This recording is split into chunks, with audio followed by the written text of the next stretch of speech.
جب قلوب مردہ ہوتے ہیں تو ظاہری طور پر کوئی فرق نہیں پڑتا، اس انسان کی ظاہری ساخت میں کوئی فرق نہیں پڑتا، اس کی فزک بھی ویسے رہتی ہے، صحت بھی ویسے رہتی ہے، اس کے اعضاء کی قوا جو ہیں، طاقت وہ بھی برقرار رہتی ہے، سب کچھ ٹھیک ہوتا ہے اس کا، وہ کھاتا بھی ہے، سوتا بھی ہے، وہ اپنے روزمرہ کے کام بھی کرتا ہے، دنیا داری کے سارے تقاضوں کو بھی پورا کرتا ہے۔ الغرض دنیاوی طور پر ایک انسان کے ناطے وہ تمام کام کرتا ہے، لیکن اس کا دل جو ہے وہ احساس سے عاری ہو چکا ہوتا ہے، مردہ ہو چکا ہوتا ہے، اس پہ کوئی فرق نہیں پڑتا۔ آپ ایسے لوگوں کو بے شمار اپنے دائیں بائیں دیکھیں گے کہ جن کے قلوب کے اوپر کوئی اثر نہیں ہوتا کسی کے دکھ کا، کسی کی تکلیف کا، کسی کی خوشی کا، کسی کے غم کا، وہ بالکل ایسے جیسے کہ وہ ہیں ہی نہیں وہاں پر۔ سو اپنی ذات کو دیکھنے، اپنی ذات کی حد تک ان کو احساس ہوتا، ایون کہ اپنی اولاد، اپنی بیوی بچوں کا بھی ان کو احساس نہیں ہوتا۔ تو انسان جو ہے وہ دو معاملات کرتا ہے دل کو مردہ کرنے میں، دو اعمال ہیں جن کی وجوہات کے اوپر انسان جو ہے اپنی قلب کو مردہ کرتا ہے۔ اس میں پہلا ہے کہ اپنے نفس کی پیروی کر کے ایسے اعمال کرتا ہے جو کہ اس کو برائی کی طرف، بدنامی کی طرف، خرابی کی طرف اور دین سے دوری کی طرف، اللہ سے دوری کی طرف لے کر جاتے ہیں۔ اور دوسرا ابلیس کے پیچھے لگ کے، شیطان کے پیچھے لگ کے، شیطان کے بہکاوے میں آ کر، اس کے وسواس میں پڑھ کر وہ ایسے عوامل اور ایسے عمل کرتا ہے، ایسے معاملات کرتا ہے، ایسی روش اختیار کرتا ہے کہ پھر وہ اللہ کی رحمت سے دور ہوتا جاتا ہے، کیونکہ انسان اپنے ساتھ خود ظلم کرتا ہے۔ نبی کریم صلی اللہ علیہ وسلم نے فرمایا کہ کوئی بھی جو ہے تکلیف، بیماری، غم، دکھ، مصیبت انسان کے اوپر اس کے اپنے اعمال کی بنا پر آتی ہے۔ تو جب دل مردہ ہوتا ہے تو اس وقت یہ دو کام ہوتے ہیں کہ انسان جو ہے اپنے نفس کی پیروی کرتا ہے اور شیطان کے وسواس کے اندر جاتا ہے، اور اس کا دل جو ہوتا ہے وہ مردہ ہو جاتا ہے۔ یہ دل مردہ نہیں بھی ہوتا تو بے ہوش ہو جاتا ہے۔ مزے کا لفظ ہے نا، اس کو آپ کو سمجھنے میں آسانی ہوگی۔ دل مردہ نہیں ہوا، بے ہوش ہو گیا۔ جو مردہ ہے وہ سانس سے عاری ہے، سانس نہیں لے رہا، اس کو کچھ پتہ نہیں ہے، ختم ہو گئی کہانی۔ بے ہوش جو ہے سانس تو لے رہا ہے لیکن اس کو اپنے دائیں بائیں کی کوئی خبر نہیں ہے۔ اس کی مثال ایسے آپ سمجھ لیں کہ آپ کسی جلسے میں گئے ہیں اور وہاں پر کوئی بہت سیاسی لیڈر جو ہے وہ گرج چمک کے ساتھ بول رہا ہے اور بڑے ہلڑ بازی ہو رہی ہے، بڑے نعرے بج رہے ہیں، بڑے سارا کچھ ہو رہا ہے، نعرے نورے لگ رہے ہیں، کیا بات ہے، سب کچھ شبشبا ہو رہا ہے، سٹائل بڑا اس کا گرم ہے۔ تو جب آپ باہر نکلیں گے جلسے سے تو آپ تعریفیں کرتے ہوئے نکلیں گے، کس بات کی؟ کیا بات ہے جی، کیا بات ہے، کیا بول رہا ہے، کیا بول رہا ہے، کیا باتیں کی ہیں، کیا لہجہ ہے، کیا سٹائل ہے، گھن گرج کے ساتھ اس نے یہ سارا محفل لوٹ لیا جی۔ لیکن جب آپ اس سے مدعا مواد پوچھیں گے کہ کس موضوع پہ بات کی، گفتگو کیا کی، تو بہت ریئر ہوگا کہ وہ آپ کو بتا سکے کہ اصل موضوع گفتگو کیا تھا۔ اس کی شعلہ بیانی کے اندر، اس تقریر کے اندر وہ الجھ کر رہ گئے اور اسی کو ہی انہوں نے اپنا لیا۔ تو قلوب جب مردہ ہوتے ہیں یا بے ہوش ہوتے ہیں تو پھر اس طرح کی کیفیات ہی ہوتی ہیں۔ اب قرآن میں اللہ فرماتا ہے کہ میرے نبی صلی اللہ علیہ وسلم، میں نے ان کو ہدایت نہیں دینی ہے، میں نے ان کے دل کے اوپر مہر لگا دی ہے، ان کے قلوب کے اوپر قفل لگ گیا ہے، اب تم انہیں بلاؤ یا نہ بلاؤ، یہ ایک ہی برابر ہے۔ تو صحابہ نے سوال کیا کہ یا رسول اللہ صلی اللہ علیہ وسلم، اگر رب نے تالا لگا دیا ہے، اگر رب نے ہی مہر لگا دی ان کے دلوں کے اوپر کفر کی، تو پھر ان کا کیا قصور؟ یہ تو زیادتی نہیں ہے؟ تو میرے نبی صلی اللہ علیہ وسلم نے فرمایا کہ نہیں، رب کسی کے ساتھ زیادتی نہیں کرتا، رب نے خود ان کے دل کے اوپر مہر نہیں لگائی، بلکہ انہوں نے اس کی حکم عدولیاں کر کے، اس کی عبادات سے دوری اختیار کر کے، اس کے ذکر سے دوری اختیار کر کے اپنے قلب کو بالکل مردہ کر لیا، بے ہوش کر لیا، اپنے قلب کو ذکر سے عاری رکھا، اپنا قلب جو ہے رب کے ذکر سے مزین نہیں کیا، سجایا نہیں۔ جب انہوں نے رب کے ذکر سے اپنے دل کو نہیں سجایا اور اس کو ویران رکھا تو رب تعالیٰ کی ذات نے اس کے اوپر مہر لگا دی، کفر کی مہر لگا دی، تالا لگا دیا، کفر لگا دیا۔ حدیث مبارکہ آپ نے سنی ہوگی نا کہ جب ایک انسان ایک برائی کرتا ہے، ایک گناہ کرتا ہے، تو ایک نقطہ اس کے دل کے اوپر لگ جاتا ہے، پھر دوسرا، پھر تیسرا، پھر چوتھا، جیسے جیسے وہ گناہ کی دلدل میں جاتا جاتا ہے اس کے دل کے اوپر وہ نقطے بڑھتے جاتے ہیں اور بڑھتے بڑھتے پورے دل کا احاطہ کر لیتے ہیں اور وہ دل سیاہ ہو جاتا ہے۔ تو در حقیقت اپنے دل کے اوپر اس سیاہی کی جو مہر لگانے کے لیے وہ خود رب کو مجبور کرتا ہے اور خود رب کو ترغیب دیتا ہے اور خود رب کے ساتھ ایک طرح سے پنجابی زبان میں کہتے ہیں نا کہ آڈا لگا لیتا ہے۔ جب وہ تمہیں کھانے کے لیے دے رہا ہے، جب وہ تجھے پہننے کے لیے دے رہا ہے، تجھے بانٹنے کے لیے دے رہا ہے، معاشرے میں تمہاری عزت ہے، شب شباز سب کچھ ہے، اس کے باوجود بھی تو اپنی زبان کو، اپنے دل کو اس کے ذکر سے دور رکھے ہوئے ہے، تو پھر تو وہ یہی کرے گا۔ رب کہتا ہے کہ قلوب کے اندر، دلوں میں یا میں ہوں گا یا پھر شر ہوگا۔ اگر تم مجھے نہیں بلاؤ گے تو میں شر کو داخل کر دوں گا۔ جیسا کہ حدیث میں بارکہ ہے کہ ایک جن شیطان جو ہوتا ہے رب اس کے ساتھ لگا دیتا ہے جو اس کو برائی کی طرف ہی اکساتا رہتا ہے اور وہ آہستہ آہستہ اللہ کی رحمت سے دور ہو جاتا ہے۔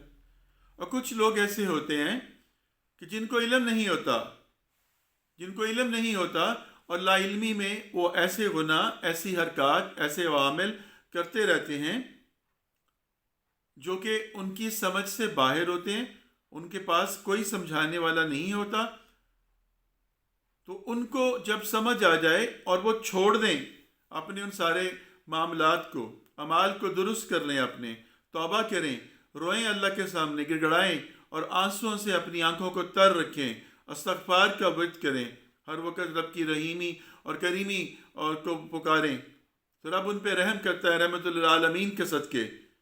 درود پاک کا ورد کرنا شروع کر دیں، درود پاک کثرت سے ورد کریں، کثرت سے پڑھیں، پیش کریں سرکار کو، تو رب ان کے دلوں کو جو ہے وہ دھو ڈالتا ہے، جس طرح سے لوہے کا زنگ صاف کر دیتی ہے آگ، اس طرح سے رب ان کے دل کو جلا دے کر اس کو جو ہے صاف کر دیتا ہے۔ تو یہاں پر ان کے لیے تو توبہ ہے، معافی ہے جن کو علم نہیں، لا علمی، لیکن جو جانتے بوجھتے کہتے ہیں کہ نہیں ہم نہیں مانتے اسے، یہ قرآن تو اے محمد صلی اللہ علیہ وسلم تم نے خود گھڑ لیا ہے، یہ تو جادو ہے، تو ان کے لیے جو پھر ہدایت نہیں ہے۔ یہ وہ لوگ ہیں جو اپنے دلوں کے اوپر مہر لگوا لیتے ہیں۔ تو یہ قریش یا کفار کے لیے نہیں تھا، یہ آج ہمارے لیے بھی ہے، آج ہمارے لیے بھی ہے۔ ہم میں سے بھی جو مسلمان ہیں ان کے دلوں کے اوپر زنگ لگ چکا ہے۔ دنیا کی زندگی اتنی حسین ہماری نگاہوں میں بن گئی ہے کہ ہم یاد الہی سے دور ہو گئے ہیں، ہمیں مرنا بھولا ہوا ہے، کسی کی حق کو مارنا، کسی کی زمینوں کے اوپر، جائیدادوں کے اوپر قبضے کرنا، مال حرام کھانا، مال حرام کمانے کی فکر میں لگے رہنا اور بغیر تمیز کے اپنے بچوں کو حرام اور حلال کی تمیز کے بغیر ان کو کھلانا اور پھر ان سے اچھے کی توقع رکھنا، یہ سارے معاملات جو ہیں دکھاوا، بھیڑ چال کی طرح ہم لگے ہوئے ہیں۔ اللہ اکبر کبیرہ۔ تو دل بے ہوش اور دل مردہ، دو دل میں نے بتا دیا، ایک دل مردہ ہو گیا اور ایک دل بے ہوش ہے۔ ہوش میں آ سکتا ہے اگر تھوڑی کوشش کی جائے اس کے اوپر، تھوڑی محنت کی جائے اس کے اوپر، تھوڑی سمجھایا جائے اس کو، تو ہوش میں آ سکتا ہے۔ نبی کریم صلی اللہ علیہ وسلم سے محبت جو ہے یہ اصل ہے ایمان، آپ کا عشق جو ہے یہ ایمان ہے۔ بندے کا رب کے ساتھ ایک خاص کنیکشن ہوتا ہے، ایک خاص ربط ہوتا ہے، تعلق ہوتا ہے جو صرف بندے کا اور رب کا ہوتا ہے اور کسی کا نہیں ہوتا۔ نہ وہ تعلق مسجدوں میں، نہ مدرسوں میں، نہ جلسوں میں، نہ جلوسوں میں، نہ ریلیوں میں، نہ خانقاہوں میں، نہ درگاہوں میں، کہیں نہیں ملتا وہ آپ کو۔ وہ ایک سجدے کے ساتھ ملتا ہے، ایک سجدہ جو رات کو تہجد کے وقت اٹھ کر آپ رب کے ساتھ مناجات کرتے ہیں، وہ خاص تعلق ہے، لنک ہے ایک بندے کا رب کے ساتھ۔ اس میں جو بندہ کہتا ہے رب اس کو سنتا ہے، اور وہ تعلق ایسا ہے کہ جو انتہا کا عظیم ہے، نفیس ہے۔ دیکھیں، دنیاوی طور پر ایک بات آپ کو سمجھانے کی غرض سے بول رہا ہوں۔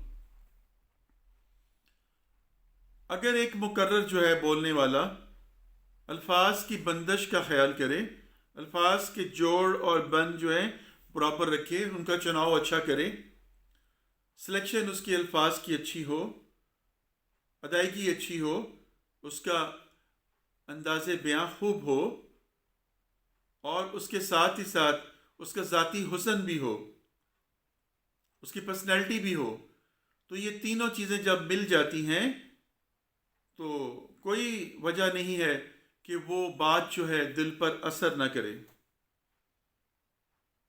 اب دیکھتے نہیں ہیں کہ آج بھی کتنے کتنے خوبصورت جو ہے قرآن کی تلاوت کرنے والے حافظ ہیں، قاری ہیں، جب وہ قرات کرتے ہیں تو ایسے لگتا ہے کہ سما بن گیا۔ ایسے خوبصورت بولنے والے مقرر ہیں، جب وہ بولتے ہیں تو ایسا لگتا ہے کہ سما بن گیا، دل کے اندر بات اتر گئی ہے۔ اور ایسی خوبصورت اور ایسی دلدوز بات کرنے والے بھی ہیں، جب وہ بات کرتے ہیں تو آنکھوں سے اشک رواں ہو جاتے ہیں۔ منظر کشی ایسی خوبصورت ہوتی ہے کہ انسان کو لگتا ہے کہ میرے لیے ہی بات ہے۔ تو آپ خود سوچیں، جب کلام اللہ کا ہو، تعریف اللہ کی ہو، ذکر اللہ کا ہو، اور بیان کرنے والا محمد الرسول اللہ ہو، وہ حسن صلی اللہ علیہ وسلم، وہ حسن کیا ہوگا، الفاظ کی بندش کیا ہوگی، وہ طرز تخاطب کیا ہوگا، تو کیا اثر نہیں کرے گا؟ اگر آپ کی زبان مبارک سے اللہ کی تعریفیں اور ان تمام چیزوں کو جان لینے کے باوجود بھی کافر جو ہیں اپنی اسی روش پہ قائم رہے کہ نہیں ہم نہیں مانتے، تو وہ ازلی مہر شدہ لوگ تھے جن کے دلوں کے اوپر ازل سے ہی اللہ نے مہر لگا دی۔ سمن بکمن عمیٌ فہم لا یرجعون، نہیں انہوں نے ہدایت کی طرف آنا۔ آپ اپنا کام کر دیجئے، ہدایت دینا میرا کام ہے۔ تو میں کہنا یہ چاہتا ہوں آپ سے کہ جب رب کے ساتھ کنیکشن مضبوط ہو جاتا ہے نا، تو پھر یار حاضر ہو جاتا ہے۔ کبھی یار کو طلب تو کریں دل میں، ہاں؟ کبھی طلب تو کریں اسے، موسٹ وانٹیڈ، مطلوب جو ہے اس کو طلب تو کریں اپنے دل میں کہ رب سونیا اے دل دا حجرہ تیرے سے سجایا ہے، کدی پیر تے پا اندر۔ یار کو مہمان تو کریں، کبھی رب کو بلائیں تو صحیح اپنے پاس۔ اس کی محبت تمام محبتوں سے عظیم ہے، اس کی محبت تمام قسم کے سودوں سے بے نیاز کر دیتی ہے، تمام قسم کی بدنامیوں سے، گمراہیوں سے، سوچوں سے، فکروں سے آزاد کر دیتی ہے۔ ایک مرتبہ جب اس کی محبت دل کے اندر آ جاتی ہے، پھر کسی اور کی محبت وہاں پر نہیں آتی۔ بادشاہ جب آ گیا تو بس بادشاہ بیٹھ گیا جب، تو پھر بادشاہ ہی بادشاہ ہوگا، جس کو چاہے گا رکھے گا، جس کو چاہے گا نکال دے گا۔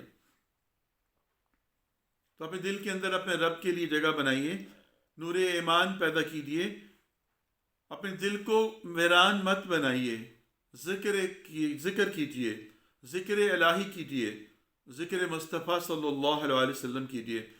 وہ ذکر کریں جو رب کو پسند ہے۔ اللہ کا ذکر تو سبھی کر رہے ہیں، ذکر میں سب ہیں۔ مخلوق 4 قسم کی ہے، اشرف المخلوقات انسان، جن، فرشتے، ہاں، روح۔ جو فرشتے اور روح ہیں یہ نور سے ہیں، ان کے پاس نفس نہیں ہے، اس لیے آپ ان کو ایک طرف کر دیں، انسان اور جنات، ان کے اندر نفوس بھی ہیں، نفس ہے. اگر ایک انسان کے اوپر آخری فیصلہ صادر کر دیا جائے تو پھر اس کا اپنا تو کچھ نہ ہوا. اللہ سبحانہ تعالیٰ نے انسان کو یہ اختیار دے دیا، چاہو تو اچھائی کا راستہ اختیار کرو اور شکر گزاری کا راستہ اختیار کرو، شکر گزار بن جاؤ. چاہو تو برائی کا راستہ اختیار کرو، گمراہ ہو جاؤ اور برے بن جاؤ. اب ایک انسان جب ایک اچھے اور برے راستے میں تمیز کر کے اپنے رب کی طرف رجوع کرتا ہے تو رب کہتا ہے کہ ہاں یہ ہے وہ راستہ جو تم نے اختیار کیا، تم سے میں یہی چاہتا تھا. تمہیں جو میں نے ایک صلاحیت دی تھی، وعدت کی تھی تمہارے اندر، اس کو تم نے یوٹیلائز کیا اور شو کر دیا. دیکھیں جنت جو ہے انسانوں کے لیے ہے. اشرف المخلوقات کا فائدہ بتانے لگا ہوں، انسان کی عظمت بتانے لگا ہوں، جو کہ جنات کے بھی اوپر ہے، فرشتوں سے بھی اوپر چلا جاتا ہے نا انسان. یہاں پر جنت کی بات بتا رہا ہوں. اللہ سبحانہ وتعالیٰ فرماتے ہیں کہ اے جماعت جن و انس، میری بندگی کرو. اگر تم حکم عدولی کرو گے تو میں کیا کروں گا؟ جہنم میں ڈال دوں گا تمہیں. انسان کے لیے کہا کہ اگر نیک عمل کرو گے، اچھے عمل کرو گے تو جنت دوں گا، برے عمل کرو گے تو جہنم دوں گا. جنات کے لیے جو ہے برے عمل کی جو سزا ہے وہ جہنم ہے. جب ان کو جہنم میں ڈال دیا جائے گا اور ان کو اپنا عذاب بھگت لیں گے تو اس کے بعد وہ فنا ہو جائیں گے. ایسے ہی جو نیک جنات ہوں گے ان کو رب کے سامنے پیش کیا جائے گا اور رب تعالیٰ کی ذات ان کے جو نیک اعمال ہیں ان کے صدقے میں ان کو معاف فرما کر ان کو فنا کر دیں گے. ان کا عمل وہاں پر پورا ہو جائے گا، رب کی نگاہ میں وہ سرخرو ہو جائیں گے. لیکن انسان جو ہے وہ ایسا ہے جلیل القدر، رب نے اس کو بنا دیا کہ وہ جنت کا حقدار ٹھہرا. جنت میں تو نبی صلی اللہ علیہ وسلم ہوں گے. جو مسلمان جنات ہیں، جو نیک جنات ہیں، رب تعالیٰ کی ذات چاہے تو جو مرضی کر سکتی ہے. ملائکہ، جنات، ارواح، یہ سب کے سب رب کے معاملات ہیں. کوئی نہیں جانتا کس کے بارے میں. اور کہا تم سے روح کے بارے میں پوچھتے ہیں، کہ تمہیں بہت کام علم دیا گیا. تو میں بات کر رہا تھا ذکر کی، تو ذکر سبھی کرتے ہیں. کچھ ذکر ایسا ہے جو کہ اسی ذکر میں لگے ہوئے ہیں. فرشتے ہیں رکوع میں تو رکوع میں، سجدے تو سجدے میں، قیام ہے تو قیام ہے، طواف ہے تو طواف ہے. ایسے ہی ارواح ہیں، وہ بھی اپنی معاملات میں ہیں، ذکر میں. جمادات ہیں، نباتات ہیں، وہ سب کے سب بھی ذکر کر رہے ہیں رب کا. لیکن انسان جو ہے اس کو رب نے یہ صلاحیت دی ہے کہ ذکر کر کے اپنے لیے جنت کا حقدار ہو جائے، یا ناشکرہ بن کر نہ مانے اور انکار کر دے اور جہنم کا عذاب کو جھیلے. تو نبی پاک صلی اللہ علیہ وسلم کی ذات اقدس ہمارے لیے ایک عملی نمونہ ہے. ان کا عشق، ان کا نور جو ہے وہی ہمارے لیے سب کچھ ہے. اگر آپ اپنے قلب کو زندہ کرنا چاہتے ہیں تو عشق رسول جو ہے اس کو اپنے دل کے اندر اتار لیجئے.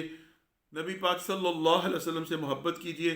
میرا رب جو ہے آپ سے محبت کرے گا، کیونکہ جب آپ تعریف کریں گے اس کے محبوب کی تو آپ بھی رب کی نظر میں جچیں گے، وہ بھی آپ کو عزت دے گا. اللہ المعز، اللہ عزت والا، جس کو چاہتا ہے وہ عزت عطا کرتا ہے. آپ اس کو عزت دیں گے، اس کے نبی صلی اللہ علیہ وسلم کی شان کو بڑھائیں گے تو وہ آپ کو عزت دے گا. وہ غیور ہے، وہ رکھتا نہیں ہے، لٹا دیتا ہے. تو آج میری گفتگو کا جو مقصد صرف اتنا ہی تھا، آپ کو بتانا کہ ذکر قلبی کیا ہے اور مہر قلبی کیا ہے اور قلب کی اہمیت کیا ہے. مہر بھی دل پہ ہی لگتی ہے اور ذکر بھی دل سے ہی ہوتا ہے، اور آنکھ بھی دل کی ہی کھلتی ہے. دماغ کا کوئی کام نہیں ہے.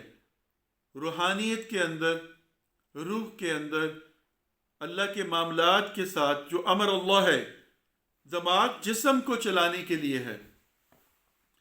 دماغ سے آپ جسمانی طور پر معاملات کا فائدہ اٹھاتے ہیں، لیکن دل جو ہے یہ روح کے ساتھ کنیکٹڈ ہے، اور روح کا کنیکشن رب کے ساتھ ہے، امر اللہ ہے۔ جسم کے لیے خوراک کی ضرورت ہے، مٹی سے پیدا ہوئی روٹی پانی جو بھی آپ کھاتے کرتے ہیں۔ روح کے لیے نور کی ضرورت ہے جو کہ رب سے ہے، اور جو بہترین رب کا پسندیدہ نور ہے وہ نور محمدی ہے، عشق رسول۔ اس لیے کہا کہ ایمان اپنے دلوں کے اندر بھر لو، نور ایمانی۔ اس لیے دل کو ایمان کا محل قرار دیا گیا، اس کے اندر یہ دل کا نور کا ایمان کا محل ہے۔ تو محل کے اندر بادشاہی ہوتا ہے، تو آپ نبی پاک صلی اللہ علیہ وسلم کو اور اللہ کو اپنے دل کے اندر بٹھا لیجئے، تو انشاءاللہ آپ کا سارا معاملہ درست ہو جائے گا۔ اور آخری خوبصورت بات پہ اختتام کرتا ہوں کہ جب ذکر قلبی شروع ہو جاتا ہے، جب آپ کے اندر نور ایمان آ جاتا ہے، تو پھر کیا ہوتا ہے؟ پھر برائی اور اچھائی کے درمیان تمیز کرنی آ جاتی ہے، پھر گناہ کی کڑواہٹ محسوس ہونی شروع ہو جاتی ہے، پھر برائی کی کڑواہٹ آپ کو محسوس ہوتی ہے، پھر نیکی کی شرینی، ٹھیک ہے، اچھے کام کی، نیک اعمال کی مٹھاس آپ کو محسوس ہونا شروع ہو جاتی ہے، آپ کو فرق آنا شروع ہو جاتا ہے۔ اور جب انسان کو اپنے عیب نظر آنے شروع ہو جائیں تو سمجھ لیجئے اس کے اوپر رب کی نگاہ ہونی شروع ہو گئی ہے۔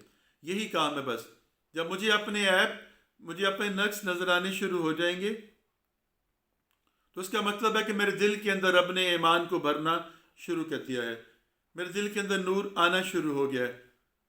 تو اس خوبصورت بات کے ساتھ اختتام کہ جب ذکر قلبی شروع ہو جاتا ہے، جب ذکر کرنا شروع کر دے آپ کا دل، اللہ کا ذکر شروع کر دے، اللہ حق کا ذکر شروع کر دے، سبحان اللہ و بحمدہ سبحان اللہ العظیم کا ذکر کر دے، لا الہ الا اللہ کا ذکر کرنا شروع کر دے، اللہم صلی علی محمد کا ذکر کرنا شروع کر دے، تو پھر سمجھ لیجئے کہ آپ کے دل کے اندر، آپ کے اندر شرینی گھلنی شروع ہو گئی ہے، مٹھاس آنی شروع ہو گئی ہے۔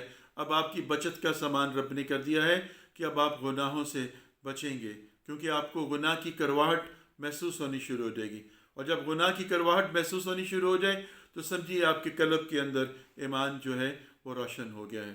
وما علینا الا البیان، صدق اللہ العظیم۔